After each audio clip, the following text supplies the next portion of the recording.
Monday morning, you all. How are you all doing? This is your girl, Shan. I hope and pray that you all are starting off to an amazing Monday morning on this morning with a positive mood and a positive mindset.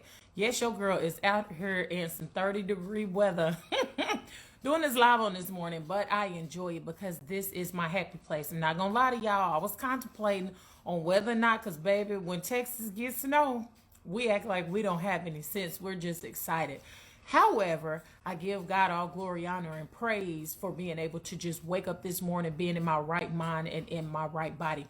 So I'm going to ask you, right mind and physical body. You know what I'm saying. So anyway, as you all come in, I'm going to say good morning to you all on this morning. However, I am going to ask if you all are able to join Marriage Mondays with the Kings tonight at 7 p.m. Central Standard Time on KRGN 98.5 FM, The Rock. Good morning, Cousin Kim. We are going to be talking about receiving wise counsel when it comes to your marriage. Again, receiving wise counsel when it comes to your marriage.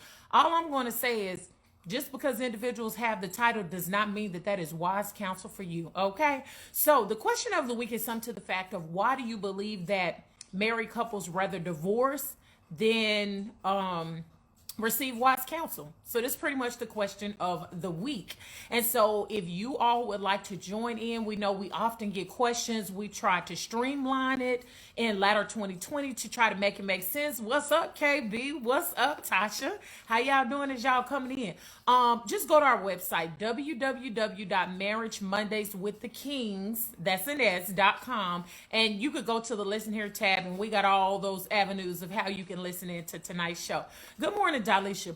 But this is what I want to talk about on this morning. It's going to make some individuals mad, but that's how God used me and my husband to just talk about some things. And, I'm just saying, if you and your feelings, like I always say, don't try to check me, boo. Check yourself, examine yourself.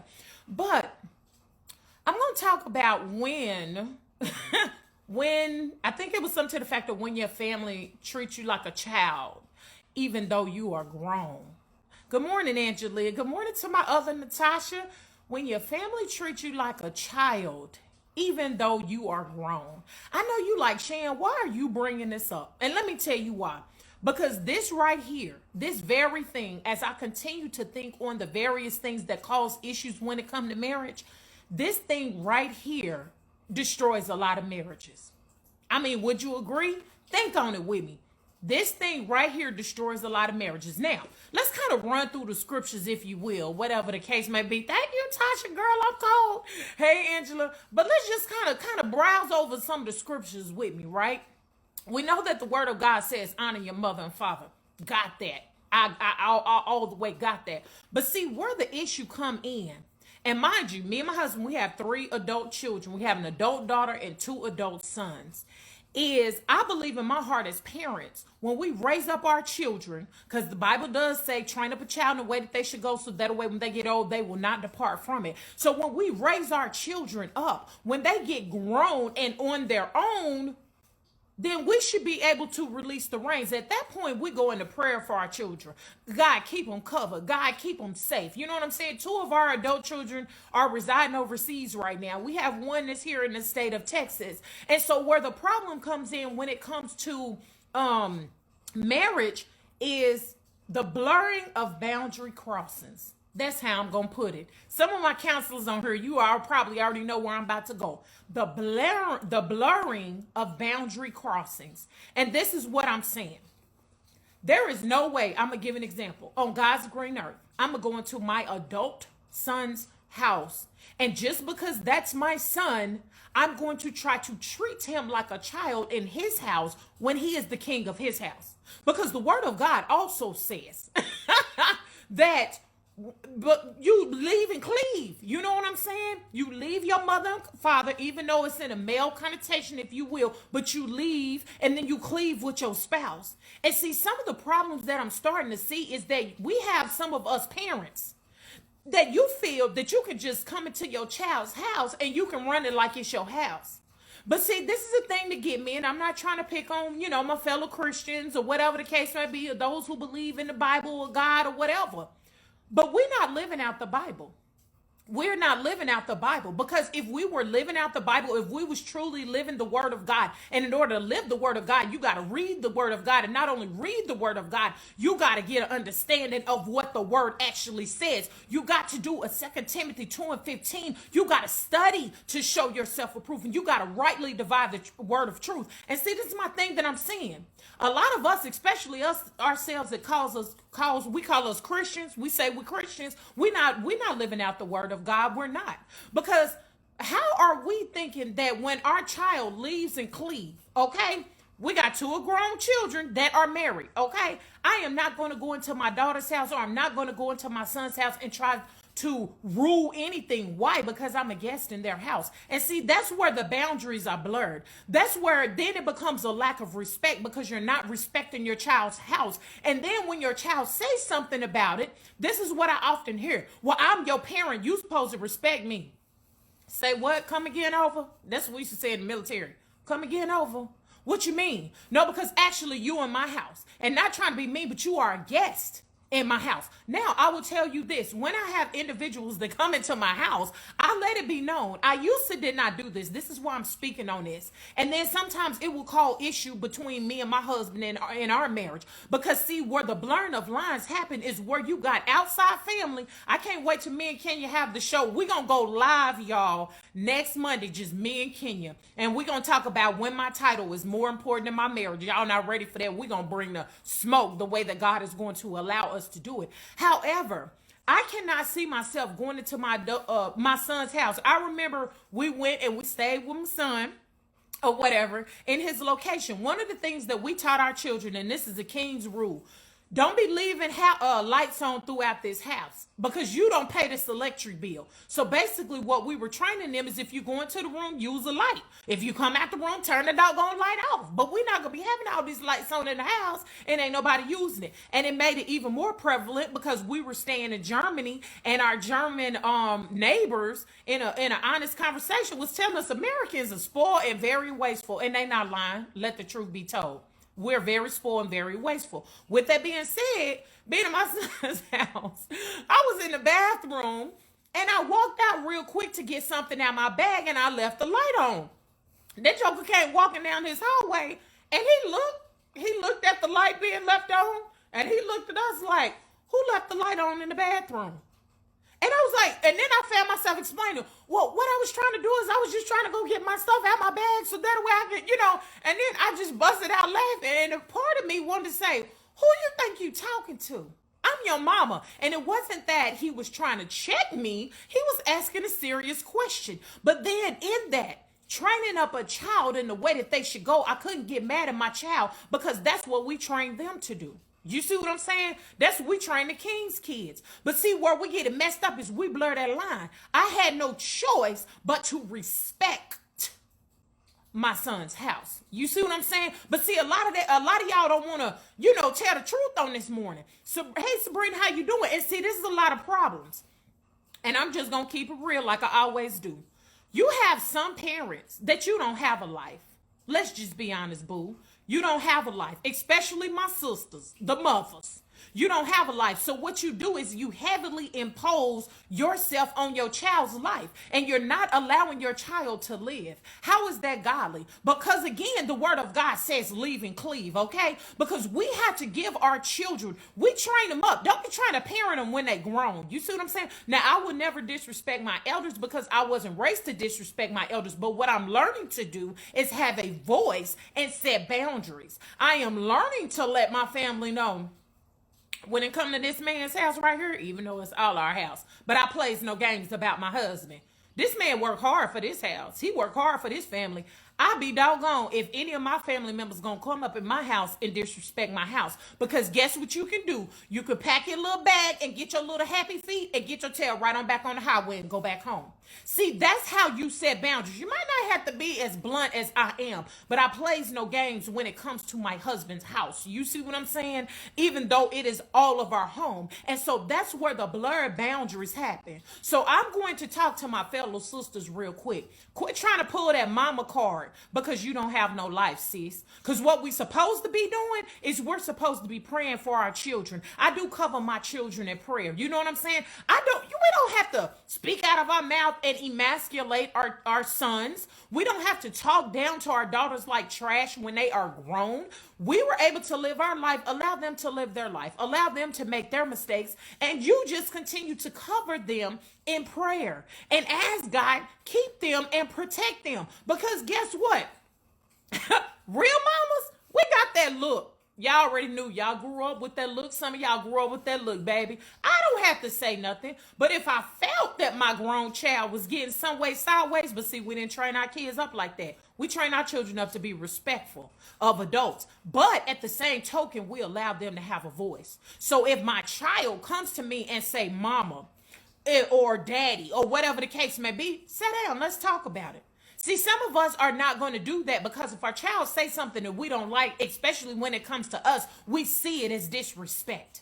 But then we sit up here looking at the lineages when it comes to the marriages in our family, forgetting those things that are behind us. We're going to learn from them, but we're going to forget those. We're not repeating the same mistakes of our past. And see, that's the problem because a lot of us were not able to have voices to go to our elders, our mother, father, auntie, big mama, granddaddy, and all them and ask the questions because we're not able to. We out here like a fish out of water trying to swim and change the narrative. But we can't change the narrative because don't nobody want to be real in conversation because a part of being real and transparent means that you may even have to tell on yourself. So all this to say, we need to get to the place where we stop allowing those around us in our family, especially those who are elders, we need to softly remind them, I'm a whole grown adult who pay my own bills. Okay? Respect goes both ways. Even the word of God says in the New Testament, having love for one another. That doesn't mean because you my elder that you can't stop having love for me or whatever the case may be. That doesn't mean because you my elder that you can't respect me as an adult like I respect you. Okay. And so that's where a lot of the issue come in with marriage because you have an individual who's an adult body who feels like, well, I still got to be a mama's boy to my mama, even though I'm a grown man. But you put more emphasis in being a mama's boy to your mama and you proud about that title on your chest than to being a king to your wife. Okay? Sisters, I got something for you. I got something for you too, sis. You wear the title proudly of, well, I'm daddy's princess. I'm daddy's princess. Okay, but the badge of honor, now that you are married, you should have more pride in being your husband's queen. Okay? And I'm not talking about abusive situations because, see, every time, this is what I'm learning about people, whether it be counseling or not. Every time somebody's guilty about something, what they want to do is flip the conversation. Well, you got to understand. No. Let's stay in the present. Let's stay where we at. I touched on something. I hit a nerve. So what was that about? You see what I'm saying? So we need to get to the place because I'm seeing it where you have siblings. Listen, especially the ones that's not married, honey, or never been married. I'm going to need you to know that, and this is what I told my siblings. I told my sisters this when they got married. Look, your husband come first. Yes, I'm your big sister. But what I look like going in my sister's house trying to run anything that she do and my brother-in-law do in their house? What do I look like? That is stupidity at its finest. You see what I'm saying? So you have to understand, even if they married or not, if they got their own spot, I don't pay the bills up in there. If I got like a brother that's single, one of my brothers, I don't pay the bills in this house. So how can I try to go up in this house and run and dictate this house? That's where the boundaries are blurred. So I would encourage you in the 2021 to learn how to create some healthy boundaries. And when individuals cannot be in line with the boundaries and or respect the boundaries that you set, fall back off of them. Because see, that's the problem. We'll say one thing out of our mouth, and I'm not trying to cause discourse in anybody's family. I'm just trying to make us think on this morning.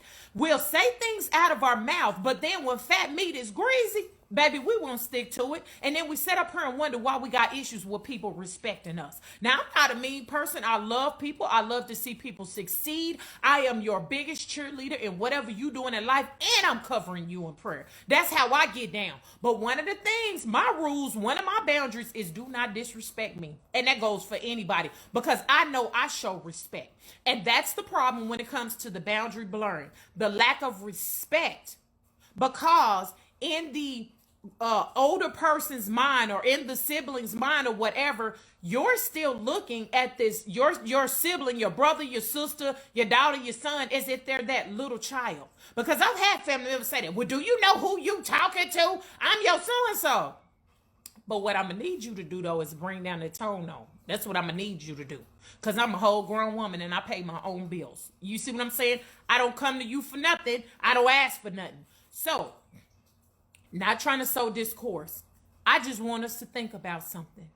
Get to the point where we start respecting people's boundaries. If you don't have any boundaries, whether it be your family, friend, foe, whatever, learn to respect people's boundaries. Learn to properly apply the word of God. Because I cannot stand the individual, especially when they trying to come at me and you trying to throw the word at me. And I sit back and I smile. And they look like, well, what you smiling for? Baby, you don't know that I get into the word. You hear me? So what you not going to do because you feeling guilty and feeling a kind of way is try to throw the word of God at me, because actually you misusing the word of God just to try to make yourself look good. Okay. We need to, if we don't have any boundaries, start creating them in 2021.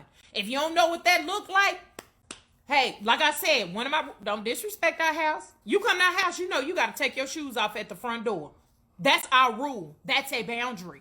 Or otherwise, you ain't got to come your happy hips up in here. You see what I'm saying? So learn how to set boundaries.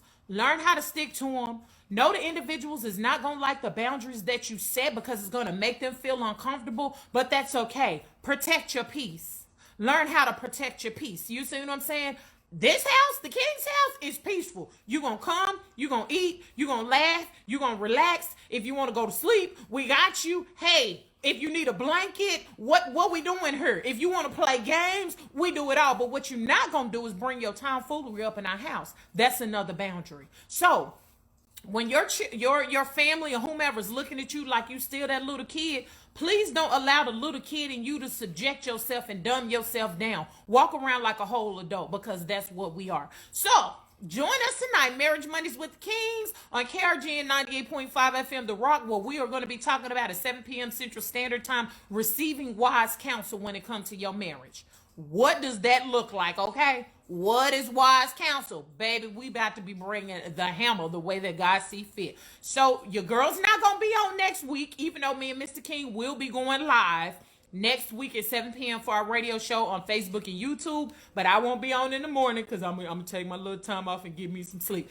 All right. So I love each and every one of you all. Be a blessing to someone this week and not a curse. Share this because it's free, because somebody need to hear it, especially the individuals in your family that's been treating you like a child and they not respecting your boundaries and then get a whole attitude when you stick to your boundaries. But be a blessing, have a positive mindset, not a negative mindset, and be grateful that God is waking us up every day with breath in our body where others, they don't have that opportunity. So y'all have a blessed 2 weeks, and your girl Shan will be back with you in 2 weeks for Marriage Mornings with the Queen, or whatever it is that God placed in my heart. So God bless you. God bless you.